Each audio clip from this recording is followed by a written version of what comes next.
I thought I bought a really cool t-shirt. But when I'm sitting here like this, it looks like one of those things that a barber like puts around you when you're about to get a haircut. Alright.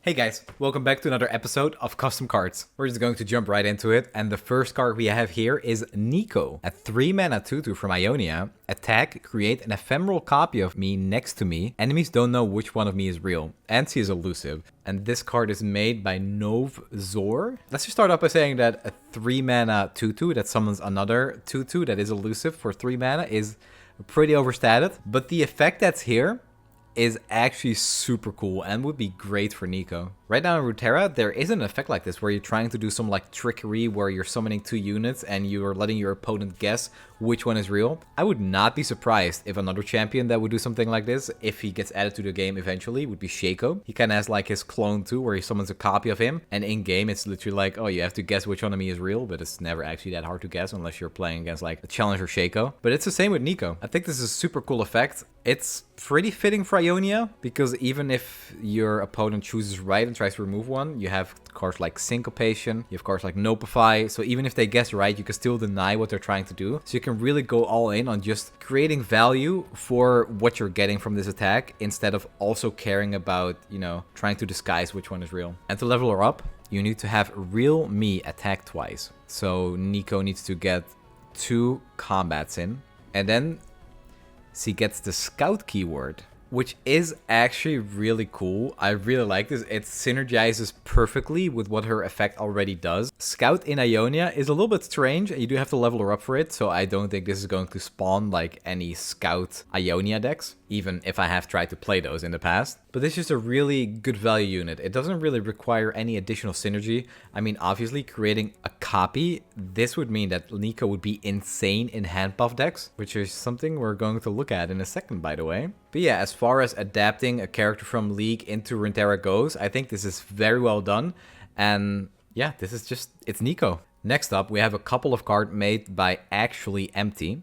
The first one is a 2-mana 0/3 from Ionia, Lost Samurai, elusive. Play, I strike a unit. There isn't really that much going on with this card, except that it's an incredibly powerful effect, but you have to hand buff this thing. So with cards like the Greenglade Elder, even Sown Seeds, the Inspiring Mentor, this card can get pretty insane. And for a 2-mana 0/3 with an insane effect like this, if you just let this sit in your hand, this is going to get out of hand. Get it? It's going to get out of hand. Alright. So yeah, really nice, simple, very strong hand buff payoff. I would love to see more cards like this to make an archetype like hand buff actually playable, instead of just abusing like simple elusive units to deal as much damage as possible. Which actually this thing has elusive too, so it does kind of have that angle, but I chose this card for the play effect. Next is a 3-mana 1/1, Kai. When I'm summoned, double my stats. Once again, this card is basically just a stat stick, but hand buffing this or buffing this in your hand before you summon it in any way is just double the value. If you can give this Overwhelm after like a few hand buffs, like just you have to give this +3 attack, and then when you summon it, it's going to have 8 attack. It grows so fast for every point of attack or health that you give it.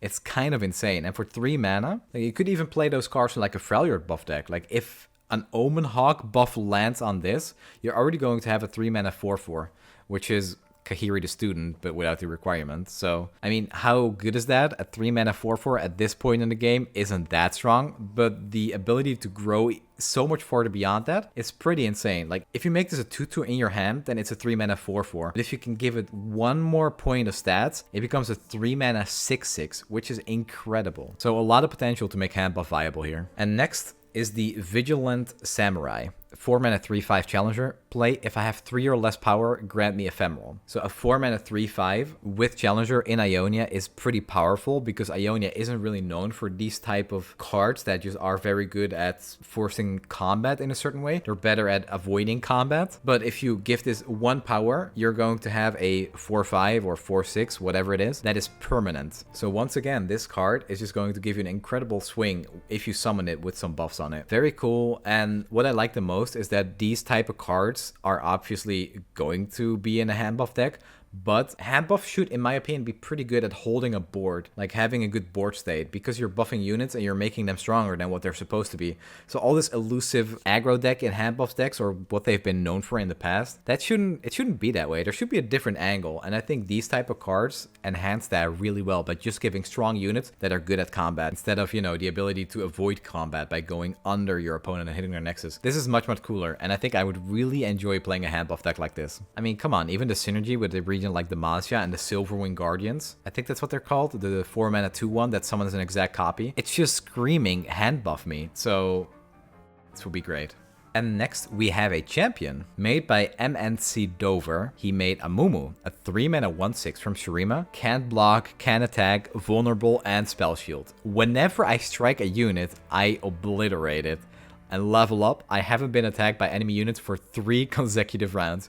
I love the flavor for Amumu on this. Like, Amumu is supposed to be this I have no friends, I'm so lonely type of champion. And this card just shows that so perfectly. Even with like the vulnerable keyword, like, please just give me a hug. And then when they do, Amumu obliterates them. So obviously that's a very powerful effect, but you can't choose it. This might be really good with cards like single combat though. Like if you play this card with Demacia, you're going to have like a thing sitting on your bench, just single combating, concerted striking over and over to obliterate units. I think this would be really strong. So the card decks would have to be like, whenever I strike a unit in combat, I obliterate it. And then the level up should be, I haven't been attacked in combat by enemy units for 3 consecutive rounds, something like that. Or else, yeah, you know, I could see this being pretty crazy with Demacia. And when Amumu levels up, he gains round start summoning a Roiling Sands. If you already have one, deal 5 damage to the Nexus instead. It's a bit of a weird level up. I don't see how this does anything thematically, and if you already have one, deal 5 damage to the Nexus instead. So I really love the level 1, but this is kind of a mismatch for me, or I'm just completely missing something. So while I love like the base text on Amumu, I don't really understand his level up, but aside from that, this is perfect implementation from League of Legends, just like Neko. So very well done. And here we have a card by Shauner, a 4 mana 1/2 from Targon. Dark Healer. Overwhelm. When I'm summoned, grant me +1/+1 for each unit that has had regeneration this game. So what I think that means is for each unit that has procced regeneration, or that has like the ability to go off at the end of a turn. And I think this card is really cool because it could be played as some kind of like bomb in those Soraka Braum decks or Braum Trundle decks with Scargrounds. Freljord Targon decks do exist. Like you have the Targon's Peak. You had the, when Targon got released, like the ramp decks. But I think this is a really interesting direction for a region like Targon and Freljord, that when they're combined together, you can really see how strong they are at healing and keeping their units safe. So having an actual game finisher like the Dark Healer is a super cool idea. And also there's not really any payoff for proccing regeneration or just running regeneration units in general. All they're really there for is just being annoying in combat, kind of. Like you either kill me this round or you're gonna have to try all over again next turn. And it'd be cool if there was some kind of win condition made with that isn't Starspring. Next card is made by Nolan, a 2 mana slow spell from Piltover and Zon, Reckless Research. Silence an allied unit and give it augment and quick attack this round. What I think is really cool about this card is that you silence the unit this turn, but because of the augment, you can keep growing it. If you have like a bunch of gems stacked up in your hand, you can get a really powerful combat turn with the quick attack. And if you play those gems, then it's going to be, you know, with that augment, it's going to get +2 attack for every gem you play. So if you play 2 gems, it's +4 attack. And then the turn after, it keeps the augment bonuses, even though it loses the augment and quick attack because it says this round. So thematically, I just love where this is going. It's like, I'm going to enhance you, research you for 1 turn with my Reckless Research by power boosting you with all my created cards, and then afterwards you're going to be a lot stronger, but you're going to lose the augment and quick attack. So it's like an enhancement, but with like some downsides and like some upsides. So it feels very Piltover-y. It feels very high risk, high reward, and I really like these kind of cards. I don't think it would see any play in any deck, but the idea and the flavor is just fantastic. And next is a card by Demir, 5 mana 2/5 from Shadow Isles, Prophet of Ruin. Play Predict. When you predict a unit, summon a Decaying Vision with its stats. And a Decaying Vision is just a minion with Ephemeral. Predict in Shadow Isles is pretty out of place, but I just really like this effect. One thing that makes it really interesting is that you have to actually pick the unit to get it. A really fun combo would be if your opponent is attacking you, you have the Prophet of Ruin on your bench, and then you use Scrying Sands. You predict the unit with Scrying Sands, you get the Ephemeral unit to block with, and then it's like a burst speed summon a unit, like Jury Rig or the Risen Mists. Just a really cool effect, and while we're probably going to get more Predict payoff in the next expansion, I think this will be a step in the right direction to make Predict actually playable and generate the kind of value you'd expect from something like Predict. Because I've said this before, but Kahiri, he just ain't it. Next is a card from Igoroso. 2 mana burst speed from Bilgewater. Cannon ammo. When cast or discarded, create 2 warning shots in hand. I think the discarded part of this spell is probably not even necessary. I would just be very happy to have a 2 mana burst speed spell to give me 2 warning shots to much more easily trigger plunders. Hell, this should be like a 3 mana burst speed that says deal 1 damage to the enemy nexus and then add 2 warning shots to your hand or something. Just give me like 3 activators over 3 different turns. I'd be in love. So yeah, very nice and simple card. Nice little piece of value for Gangplank plunder decks. What's even more interesting is that sometimes when you're playing a deck with Gangplank and the Dreadway, sometimes you're just trying to stack warning shots in your hand and have as many as possible to have like that burst speed lethal. And with this card and Yordle Grifter and real warning shots, you can get a hand with up to 12 warning shots if I'm not counting wrong. I mean, obviously your hand size is only 10, but if you drop Leviathan and then your hand is relatively empty the next turn, you can get a lot of warning shots in one turn and deal like 10 damage easily. Like, if you have 2 cannon ammos, it's already 8 damage. That's kind of crazy, actually. I still think this card would be pretty fair. But once again, maybe the discarded portion would be a little bit over the top. Very cool card, and it would certainly help the consistency of plunder decks. Here's a card from Sikkuho. Sikkuho? I have no idea how to pronounce that.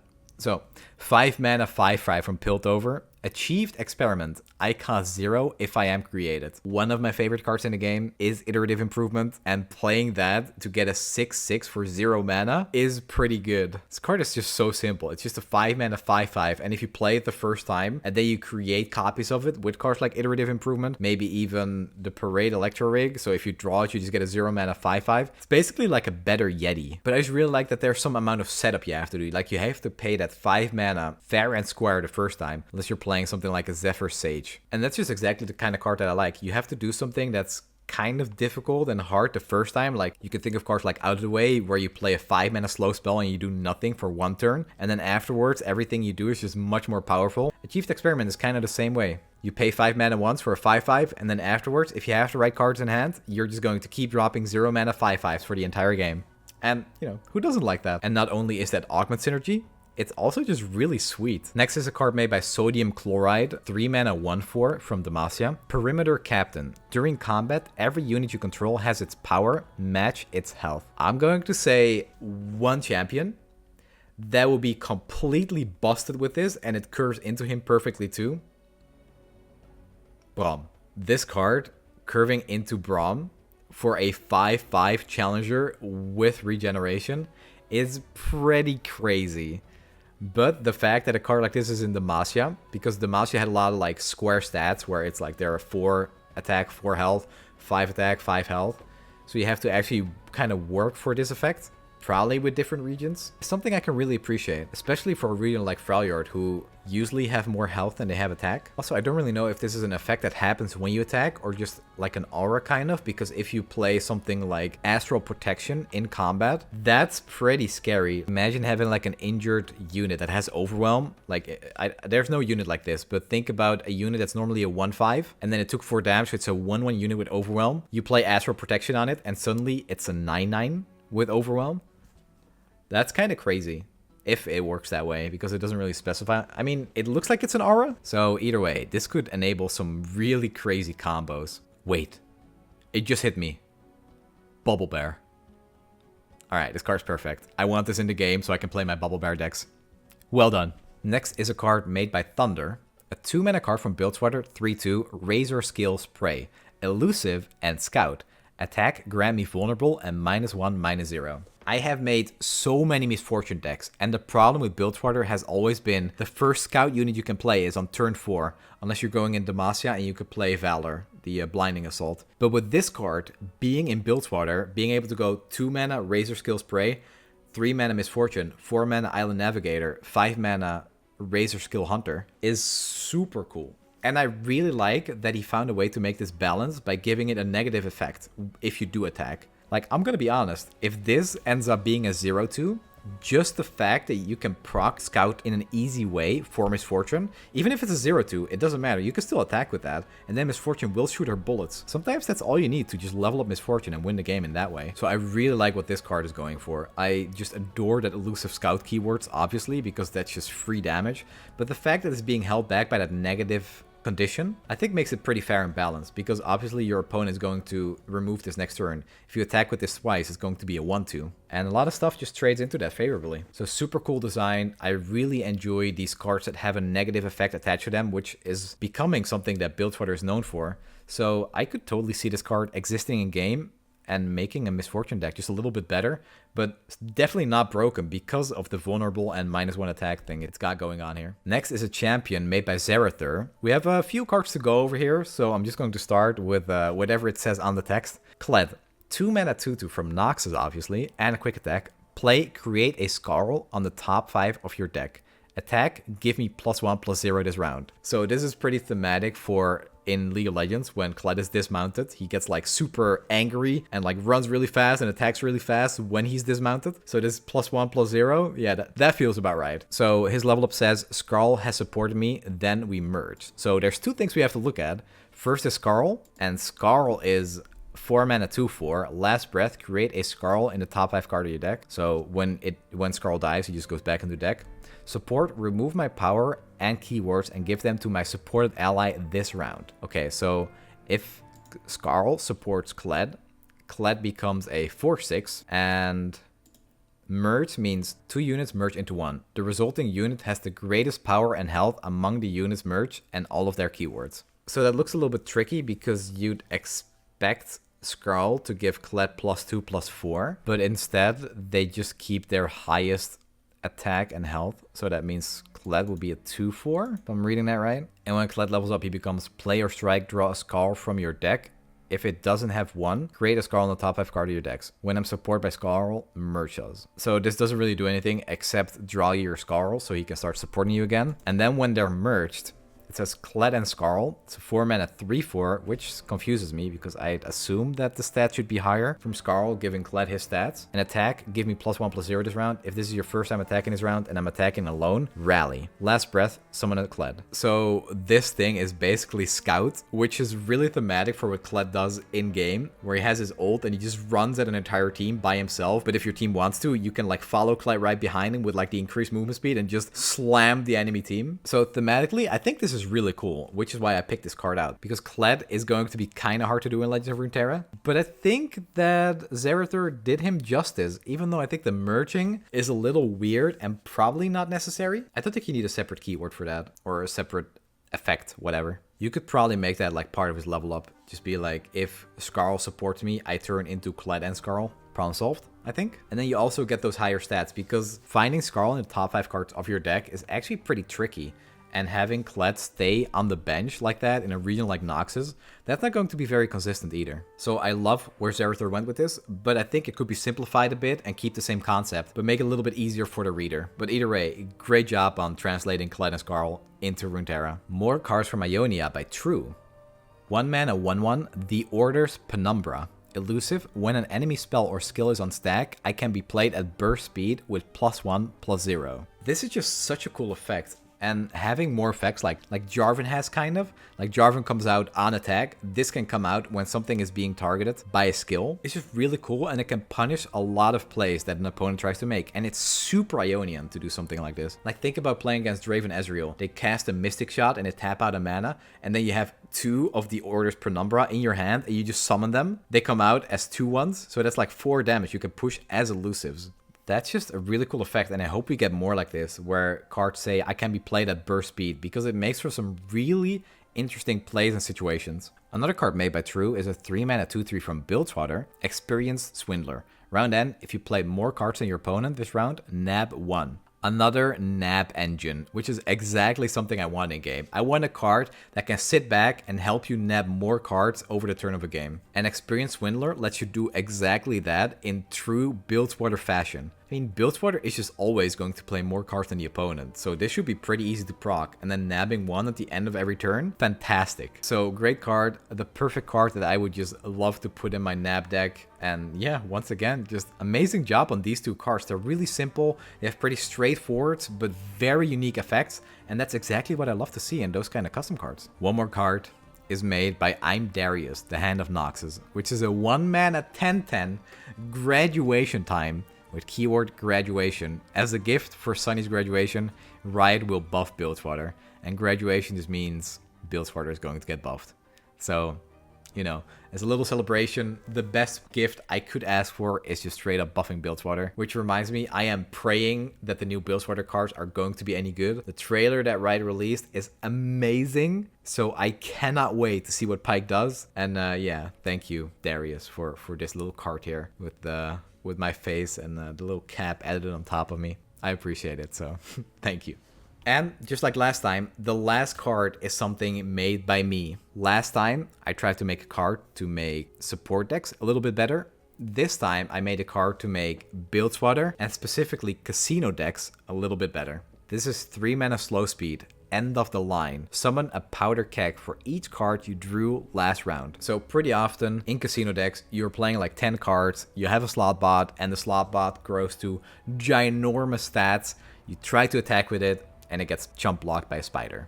You know, your 10/10 slot bot just gets blocked by a 1/1 spider. And it's just not a very consistent way to end games. Even Jinx just isn't very effective at being like the win condition for that deck. Because in a region with Piltover and Bilgewater, you're not going to be able to keep your Jinx alive very reliably at all. You're going to be lucky if you get one rocket off. So I tried to make an actual win condition for decks like that. I tried to make it as fair as possible, but it's because it's not going to be uncommon at all for a Bilgewater or specifically a casino deck to draw like 5 or 6 cards in a single turn. And with this card, you're going to be summoning 6 barrels, but your opponent can see it coming. You're playing a 3 mana slow speed to summon the barrel. So that's the first instance where they can either deny you or, you know, set up a play for themselves to deal with these barrels. And then once the barrels are there, well, we know how barrels work. They can pull them. Maybe they have an overwhelm unit to just kill you instead. Maybe they'll have a mystic shot. Maybe they'll have 2 mystic shots. So if you're trying to do something with end of the line, they'll just be able to blow up your barrel, and then you use 3 mana and your entire turn using all your cycle cards for absolutely nothing. So in true Bilgewater fashion, it is very high risk and very high reward. Obviously, with a warning shot, you can maybe just deal like 7 damage straight to Nexus, which might be a little bit broken. That's why I wasn't entirely sure about this card. So overall, I quite like where I went with this card. It's a nice little game finisher. And yeah, let me know what you think. Let me know what you think about all of the cards that were submitted today. Did I miss something? Did I miss any really cool synergies? I'm trying to get a little bit better at like looking at these cards and immediately trying to figure out as many possible solutions to what a card could offer to a deck. And well, the more I look at them, the better I'm going to get at it. So make sure to comment if I miss something. And once again, in the comments and in the description, I'm going to have a link to a giveaway.